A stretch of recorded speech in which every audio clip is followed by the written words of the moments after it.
നമസ്കാരം, ടാരോ നാദത്തിലേക്ക് എല്ലാവർക്കും സ്വാഗതം.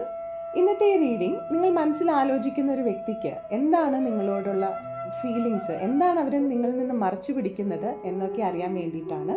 നമുക്ക് കാർഡുകളൊന്ന് സ്പ്രെഡ് ചെയ്ത് അതിൽ നിന്ന് ഒരു കാർഡ് എടുത്ത് എന്താണ് യൂണിവേഴ്സ് ഈ വ്യക്തിയെക്കുറിച്ച് നിങ്ങളോട് പറയുന്നത് എന്ന് നോക്കാം. നിങ്ങൾക്കിന്ന് ലഭിച്ചിരിക്കുന്ന കാർഡ് 8 ഓഫ് സോർഡ്സ് ആണ്. ഈ കാർഡ് കാണിക്കുന്നത് ഈ വ്യക്തിക്ക് നിങ്ങളോട് ഫീലിങ്സ് ഉണ്ട് എന്ന് തന്നെയാണ്. പക്ഷേ അവർ വളരെ കൺഫ്യൂസ്ഡ് ആണ്, അവരെവിടേക്കോ സ്റ്റക്കാണ്. മുന്നോട്ട് വന്ന് അവരുടെ ഫീലിങ്സ് നിങ്ങളോട് പറയാൻ അവരുടെ ഭയം അനുവദിക്കുന്നില്ല. ഇവർ പല കാര്യങ്ങളും ഓവർ തിങ്ക് ചെയ്യുന്നുണ്ട്. നിങ്ങൾ രണ്ടുപേരും ഉള്ള ഒരു അവസ്ഥയിൽ തനിക്കൊന്നും ചെയ്യാൻ പറ്റുന്നില്ല, എഫേർട്ട് ഇടാനുള്ള ശക്തി തനിക്കില്ല എന്നൊക്കെ അവർ ചിന്തിക്കുന്നുണ്ട്. നിങ്ങളോടുള്ള സ്നേഹത്തെക്കാളും അവരുടെ സെൽഫ് ഡൗട്ടാണ് അവരെ നിയന്ത്രിക്കുന്നത്.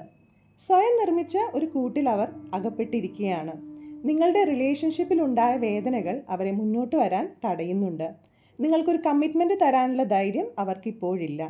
യൂണിവേഴ്സ് നിങ്ങളോട് പറയുന്നത് അവരുടെ ഒരു വാക്കിനോ പ്രവൃത്തിക്കോ വേണ്ടി നിങ്ങൾ കാത്തിരിക്കേണ്ടതില്ല. ഒരു റിലേഷൻഷിപ്പ് രണ്ടുപേരുടെയും ഉത്തരവാദിത്തമാണ്. അവരുടെ ഭയവും ആശങ്കയും ഒക്കെ മാറ്റേണ്ട തീരുമാനം അവരുടേത് തന്നെയാണ്. ആ റെസ്പോൺസിബിലിറ്റി നിങ്ങൾ ഒരിക്കലും എടുക്കേണ്ട ആവശ്യമില്ല.